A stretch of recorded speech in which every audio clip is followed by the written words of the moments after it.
May hawak ng ano, Colonel? Hitman po.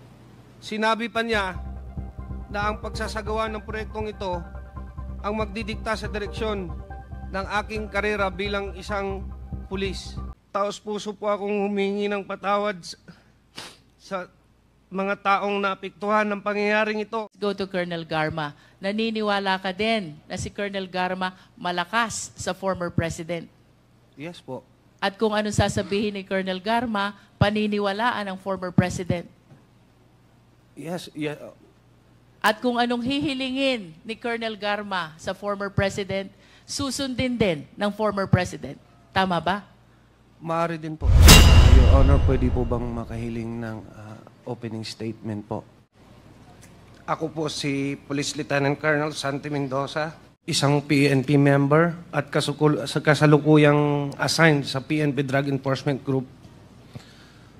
Una sa lahat, nais kong pasalamatan ng mga miyembro ng committee ito at ako'y pinagbigyan ng pagkakataon para mabigyang linaw ang mga issue at insidente kung saan lumabas ang aking pangalan kasama ang dating matataas na opisyal ng PNP. Nais kong ilahad sa komiting ito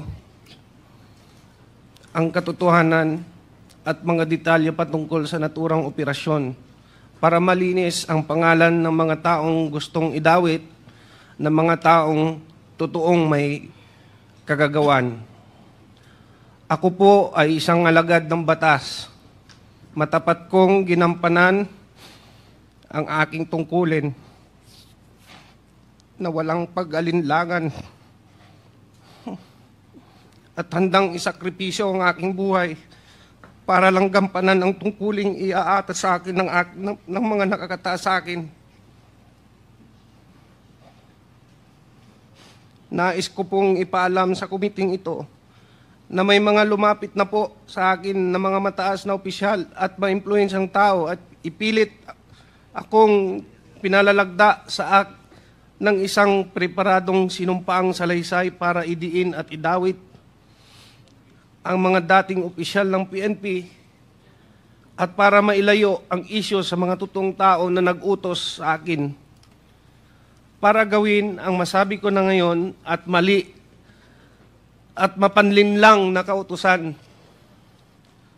Ako po ngayon ay voluntaryong magbibigay ng aking nalalaman at ilalahad ang aking naging partisipasyon sa isang pangyayari sa aking pagkakaalam ay bahagi ng aking tungkulin bilang isang tagasugpo ng salot ng ating lipunan, ang iligal na droga. Ngunit ako po ay nalinlang at napaniwala ang ibinigay na tasking sa akin ay makakatulong laban sa droga, subalit ito pala ay ginamit sa kasangkapan para sa pansariling interes at masamang layunin.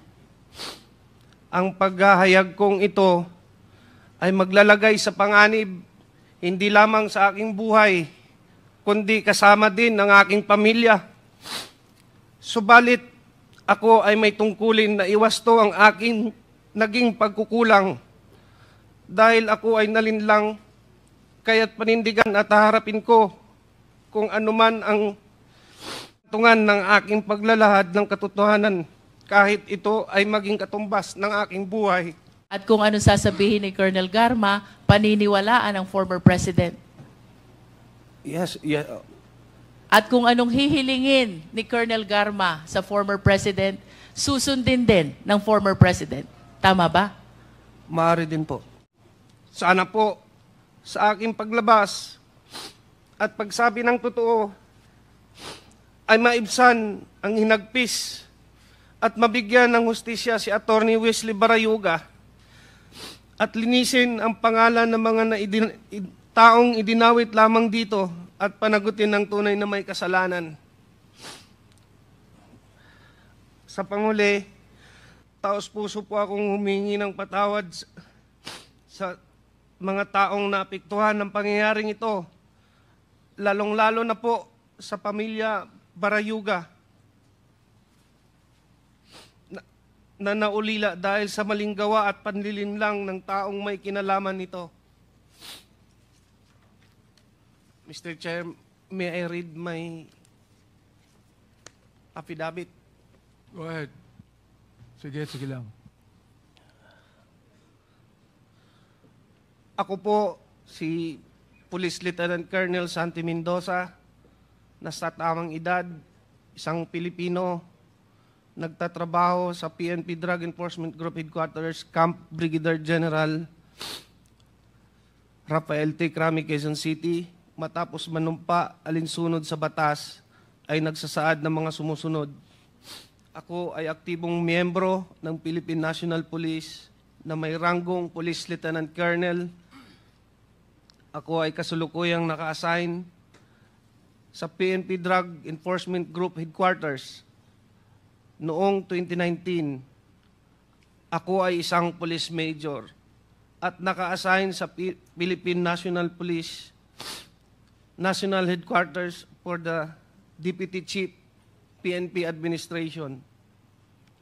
Noong Oktubre 2019, nakatanggap ako ng tawag mula kay Police Colonel Edelberto Leonardo na nagbababatid sa akin na mayroon siyang espesyal na proyekto na may kinalaman sa isang high-value individual.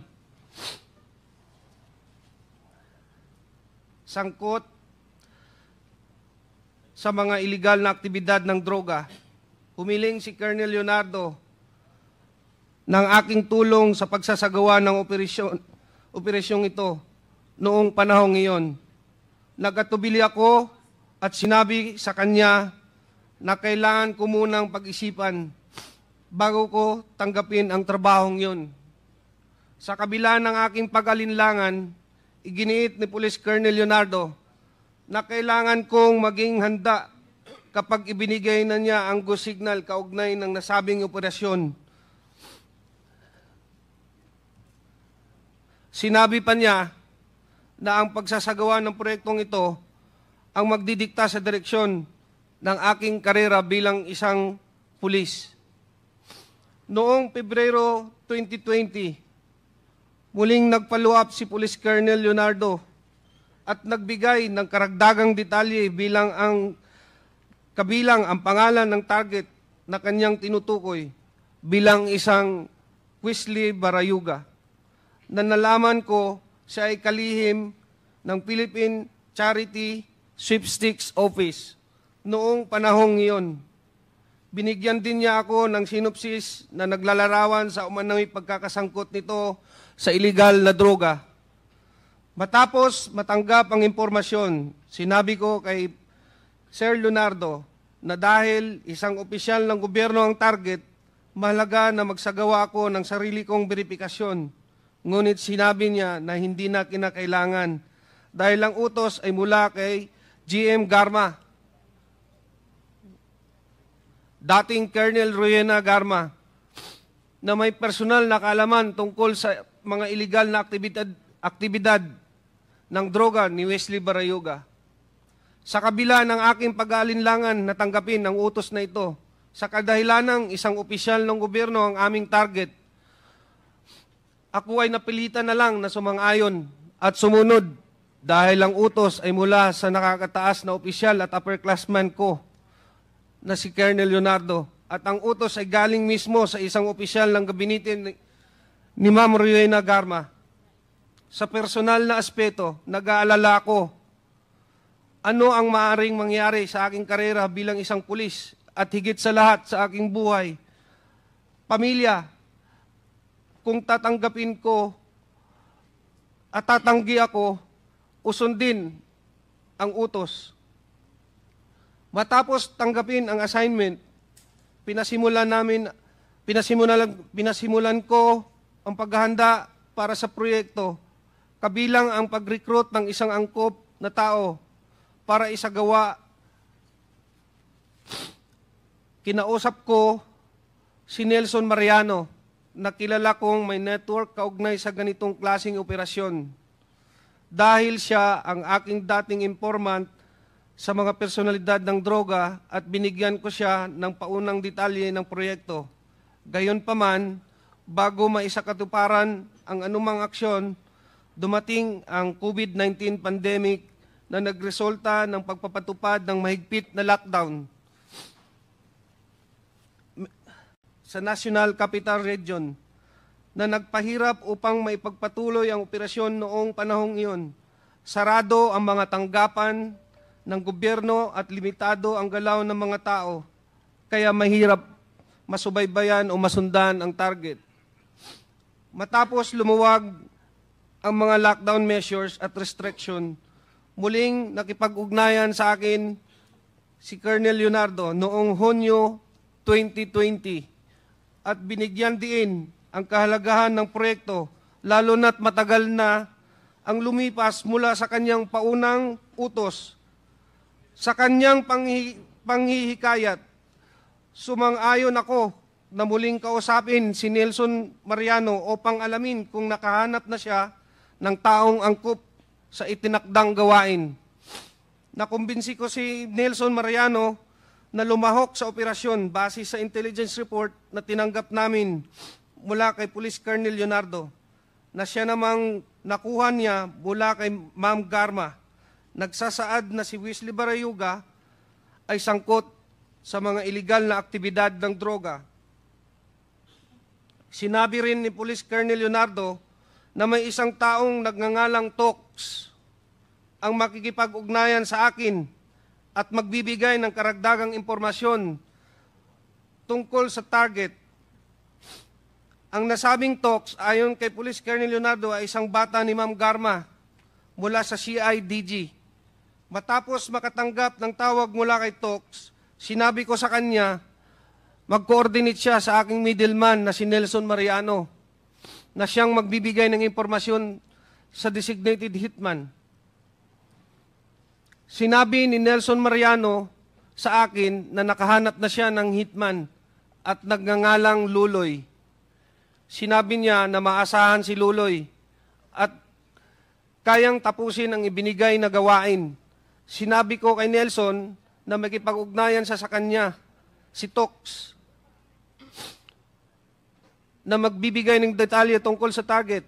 Pinayuhan ko siya na mag-ingat at magkita na lang kami muli pagkatapos ng proyekto upang ibigay ang bayad na manggagaling kay Police Colonel Leonardo.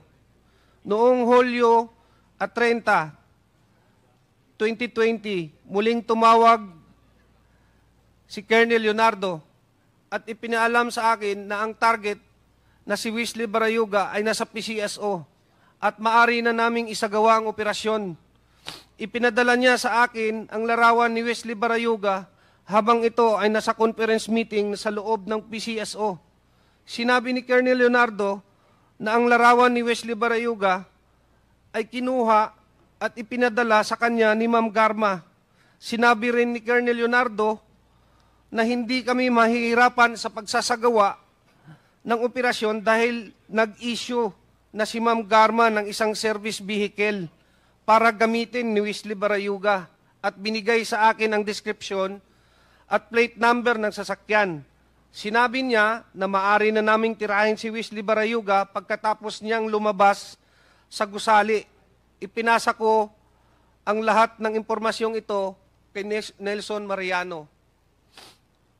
Matapos na matagumpay na naisagawa ang operasyon, ipinaalam sa akin ni Police Colonel Leonardo na si Ma'am Garma ay nagbigay ng 300,000 bilang kabayaran para sa aming trabaho.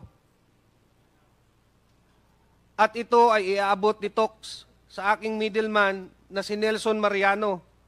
At nang magkita kami ni Nelson, inabot niya sa akin ng halagang 40,000 bilang aking bahagi sa kabayaran. Isiginagawa ko ang salaysay na ito upang patunayan ang katotohanan ng mga nabanggit na pangyayari kaugnay sa pagpatay kay Wesley Barayuga na isinagawa sa ilalim ng utos at direktiba nila Police Colonel Edelberto Leonardo at Ma'am Rowena Garma. Bukod dito, ginawa ko ang pahayag na ito ng kusa. Walang anumang pamimilit, panggigipit o anumang uri ng kabayaran, salapi man o kahit anuman, at para sa anumang legal na layunin na maaari nitong paggamitan. Bilang papatotoo, aking nilagdaan ang salaysay na ito noong September 25, 2024 sa lungsod ng Quezon. Congressman Pimentel, go ahead. Mr. Chair, can I proceed with my interpellation? Go ahead, go ahead. Sinabi na naman ni Colonel Mendoza dito sa sinumong sa Mr. Chairman, Alaysay. this, with due respect, Congressman Pimentel, can you play the video, please, before you interpellate, Mr. Chairman?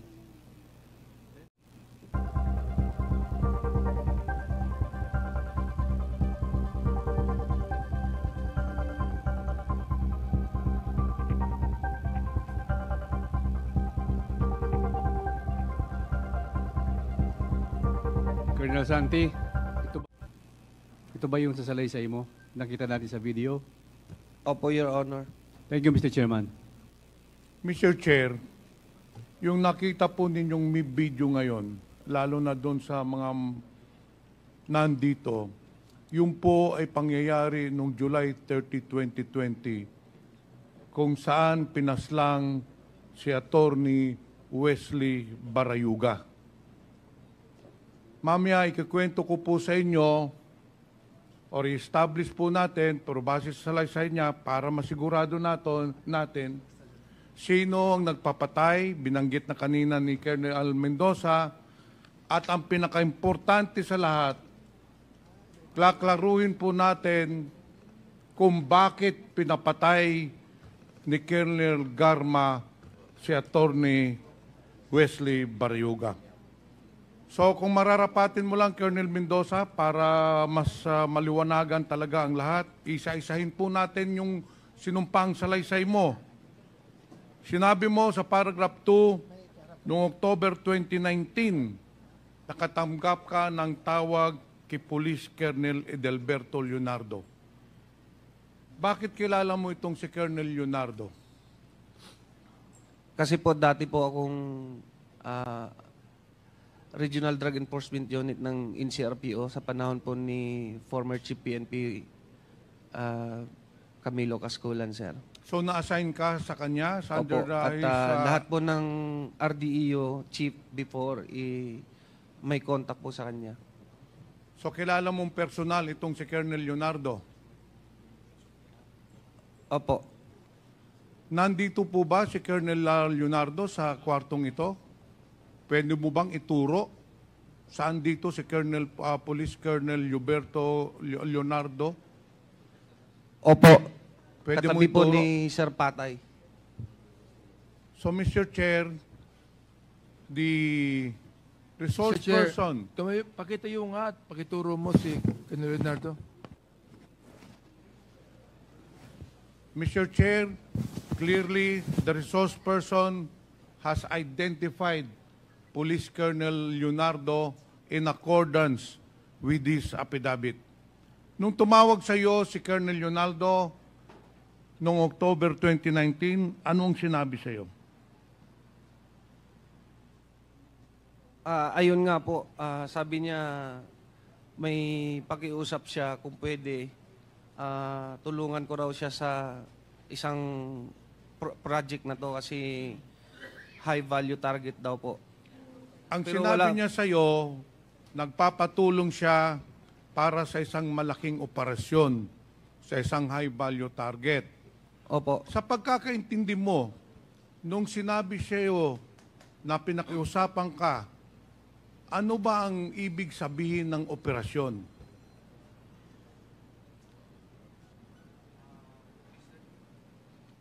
Mr. Chair, sa pagkakaalam ko po, that was a time of war on drugs. So, it's a liquidation po. Colonel Mendoza, in police parlance, pag sinabing operation, ibig sabihin, meron siyang ipapapatay. Ganun po ba? Ang pagkakaintindi mo nung sinabi sa'yo na may operation siyang hinihiling sa'yo? Opo. Ngayon, dito sa pangatlong paragraph, hindi ka kaagad nag-oo sa kanyang hiling na gawin yung operasyon. Bakit nag-alanganin ka?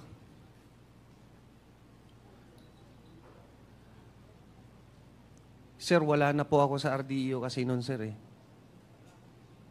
So hindi ko muna sumagot kay Colonel Leonardo na Opo, gagawin mo. Pero nung Pebrero 2020, tumawag na naman si Colonel Leonardo sa iyo at nagbigay na ng karagdagang detalye. Mendoza.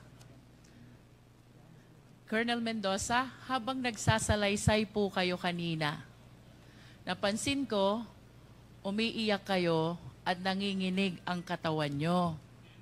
Can you please enlighten us? Why such a demeanor during the time that you were reading your opening statement? Your Honor, hindi ko maiwasang maiyak kasi tinuring ko silang mga upper class tapos ang taas ng tingin ko sa kanila, binigyan ako ng trabaho na sakit sa dibdib eh. Alin po yung masakit sa dibdib, Colonel Mendoza? Binigyan po ako ng trabaho ng mga upper class ko na ikakasira ng buhay ko. And why do you believe na itong trabahong ito'y ikakasira ngayon ng buhay mo? Pumatay kami ng inosente. Pumatay kayo ng inosente? And can you please state for the record, sino yung inosenteng tao na pinatay mo? Pinatay nyo? Si Sir Wesley Barayuga po. And when you used nyo, namin, kami, no? Sino ba yung mga taong tinutukoy mo? Sila Sir Leonardo na nag-utos sa amin. Aside from Colonel Leonardo, At si Ma'am Garma po. Colonel Garma, who else? Wala na po. Wala na po iba. Ikaw ba, Colonel Mendoza, ay may asawa? Meron po. Meron ka bang anak? Meron po isa. Ilang taon na po yung anak nyo? 14 years old po. 14 years old. Ilang taon na po ba kayong nasa serbisyo? 22 years na po. 22 years in service. And of course, it is clear to your mind already na dapat ang pulis hindi pumapatay. Tama po ba? That is the general rule. Ang pulis hindi dapat pumapatay because due process must be served. Tama? Opo, Your Honor. As a matter of fact, in our country, death sentence is even suspended. So, ibig sabihin, kahit convicted criminal, kahit punishable by death, because of the law suspending the death sentence, hindi rin tayo pwedeng pumatay, no matter how guilty the criminal is. Tama ba? Opo, Your Honor. But of course, you understand also, Colonel Mendoza, may mga circumstances kung kailan ang pagpatay ng pulis ay warranted at legal. Can you please tell us, what are these instances? During legitimate operation po, at the police officer is in danger, the life of the police officer serving the police operation is in danger. I wish to invite your attention to paragraph 7 of your affidavit. Ang sabi niyo po dito, Colonel Mendoza, napilitan kayo isagawa yung proyekto for 2 reasons. 1, opisyal ang nag-uutos. Opo. Pangalawa, natatakot kayo para sa kaligtasan ninyo at ng pamilya ninyo. Do you confirm this? Opo, Your Honor. At kanina po, binanggit ninyo na ang nag-uutos ng proyektong ito ay walang iba kung hindi si Colonel Leonardo at si Colonel Garma. Do you still confirm? Opo, Your Honor. Ano po ang pagkakakilala ninyo kay Colonel Leonardo? Bakit kayo natatakot sa kanya? Siyempre po, siya yung panahon ng former president po natin na isa sa pinakamalakas. When you say pinakamalakas, panahon ng former president, anong ibig sabihin mo, Colonel Mendoza?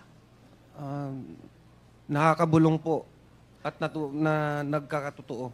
Nakakabulong, nagkakatotoo. Pwede mo ba kaming kwentuhan? Ano itong pagkakataong nakabulong at nagkatotoo ang mga sinabi ni Colonel Mendoza sa former president? Ni Colonel Leonardo po. Colonel Leonardo. I cannot elaborate more, Your Honor, pero common knowledge po yan sa aming mga operatiba na pag sinabi mong Colonel Leonardo at Ma'am Rowena Garma, nasa gilid po yan ng former president. So you will agree with me if I would say si Colonel Leonardo malakas sa former president? Yes po. Kung anong sabihin ni Colonel Leonardo, papaniwalaan ng former president? Maaari po. At kung anong hilingin ni Colonel Leonardo, susundin ng former president? Maaari din po. Let's go to Colonel Garma. Naniniwala ka din na si Colonel Garma malakas sa former president? Yes po. At kung anong sasabihin ni Colonel Garma, paniniwalaan ng former president? Yes, yeah. At kung anong hihilingin ni Colonel Garma sa former president, susundin din ng former president. Tama ba? Maaari din po.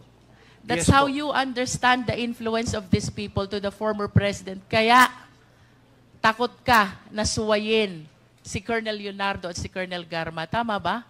Yes, Your Honor. At dahil sa lakas ng impluensya nila sa presidente, pwedeng mawala ka sa serbisyo. Tama? Yes, Your Honor. Pwede ka ring mamatay. Tama? Lalo. Ha? Yes, Your Honor. Pwede ka ring makulong. Tama? Opo. Puntahan natin yung pangalawang dahilan. Bakit napilitan kang sumunod sa proyektong ito? You said, natatakot ka para sa sarili mo at sa mga pamilya mo. Kasi nga po, ma-impluensya po sila. Pag hindi ko po naman sinunod, baka hindi lang naman ako ang balikan, baka pati pamilya ko pa. Pag sinabi mo ba, Colonel Mendoza, baka hindi lang ikaw ang balikan, anong ibig sabihin mo ng salitang balikan? Kumbaga, hindi ako sumunod, Your Honor eh. So, hindi ako, kumbaga, pagka hindi ka sumunod, hindi ka kanila. What do you fear for your family kung bakit sinabi mo sa salaysay mo, natatakot ako para sa kaligtasan ko at ng pamilya ko? Anong posibleng mangyari sa'yo at sa pamilya mo kung hindi ka susunod kay Colonel Leonardo at kay Colonel Garma? Siyempre po, baka mamamatay po. You are saying posibleng patayin nila ikaw at ang pamilya mo? Are you saying that? Opo, Your Honor. Bakit mo nasabi ito? Anong pagkakataon na napatunayan mo sa sarili mo na kaya nilang gawin ito? Your Honor, marami na kasing ugong-ugong eh. Maari mo bang isalaysay sa amin ano yung mga umuugong na yon? Dahilan kung bakit mo inisip na baka patayin ni Colonel Leonardo at ni Colonel Garma ikaw at ang pamilya mo kung hindi ka susunod sa proyekto? Mayroon na pong mga dati pa po sa Davao Region na pag sinabi niyong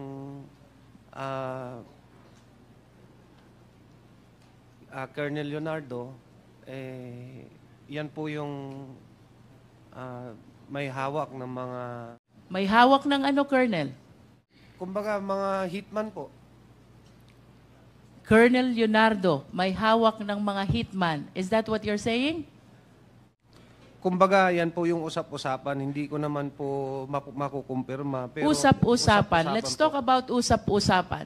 Ayon sa usap-usapan na yan, ano ang mga pangyayari na sa pagkakaalam mo at ayon sa usap-usapan ng mga kasama mo, may kinalaman si Colonel Leonardo at si Colonel Garma? Can you cite some incidents na lumutang ang pangalan nilang dalawa ayon sa usap-usapan? Without necessarily you having a personal knowledge.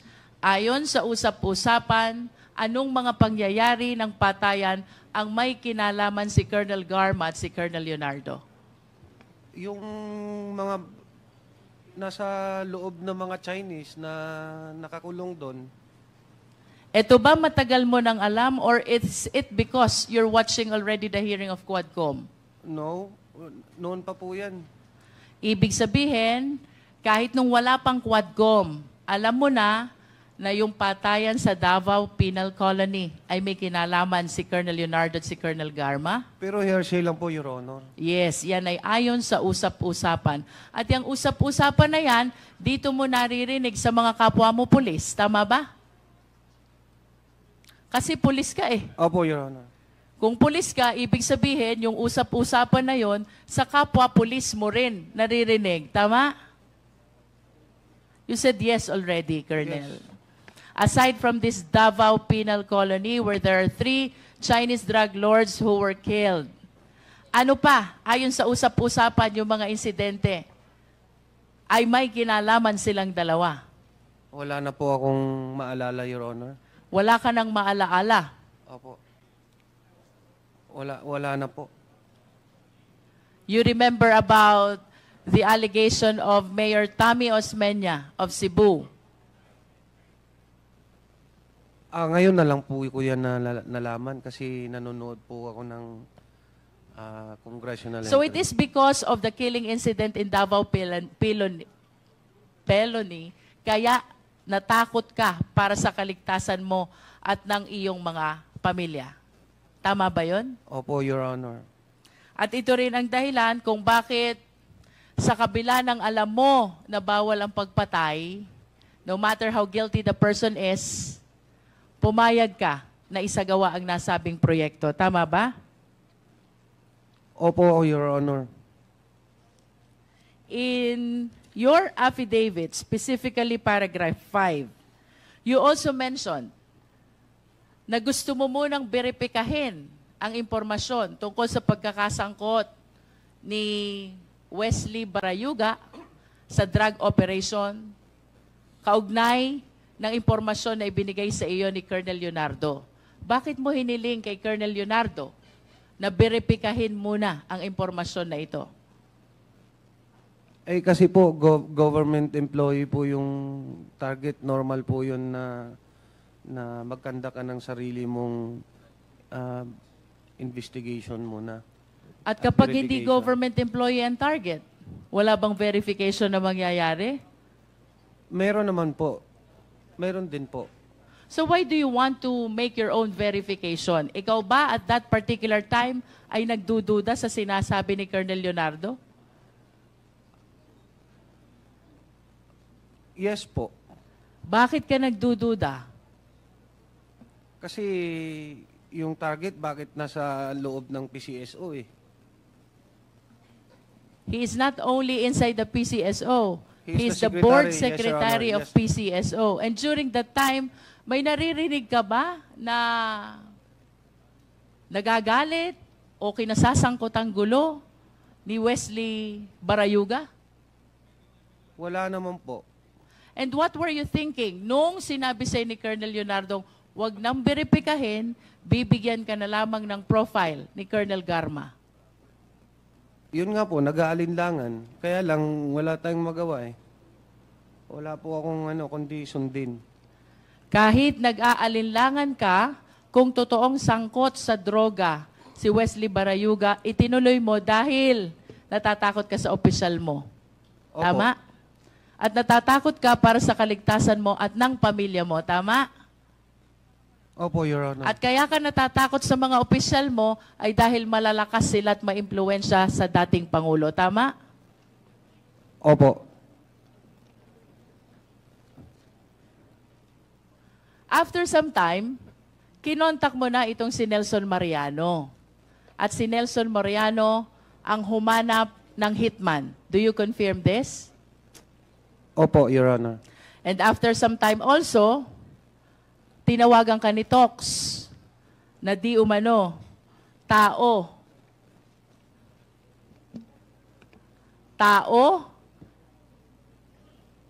ni Colonel Garma. Tama ba? Opo, Your Honor. At pagkatapos nitong pag-uusap ninyo ni Nelson Mariano, isinagawa na ng nasabing hitman ang naturang proyekto. Tama? Opo, Your Honor. At itong proyektong ito ay ang proyektong pagpatay kay Wesley Barayuga. Tama ba? Opo. And you also confirm that after this incident ay nakipagkita si Nelson Mariano kay Tox kaugnay ng 300,000 na ipinagkaloob sa inyo. Opo. Can you please state for the record again, paano hinati yung 300,000?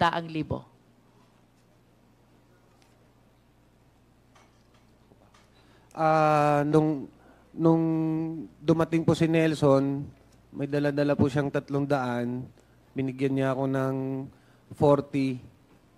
Binigay ko na sa kanya yung iba. Ang kumuha ng pera ay si Nelson po. Nelson. Pagkatapos niyang kuhanin ang pera kay Tox, anong sunod na nangyari? Pumunta po siya sa akin. Pumunta sa'yo, Sabi niya, eto na po, ano sir. Sabi ko, sige. Sabi niya, binigyan niya ako ng 40. and then, where did the rest of the 260,000 go? Nasa kanila po. Nasa kanila. Would you know kung paano nahati yung 260,000? Si You have Nelson 1 minute po. left, Congresswoman Jinky. Si Nelson na ang nakakaalam noon. Opo. Yes. Colonel Mendoza, I want to remind you, you have a career in the PNP. Tama? Yes, Your At Honor. kagaya na sinabi mo, ikaw ay 20 taon na o 22 taon na nasa serbisyo. Yes, Your Honor. And perhaps after some time, you will be enjoying your retirement in PNP. Tama ba? Yes, Your Honor. I am just curious. Sa kabila ng panganib na iyong isinalaysay sa iyong opening statement, bakit ka lumutang at bakit mo isinasalaysay itong insidenteng ito laban kay Colonel Leonardo at kay Colonel Garma?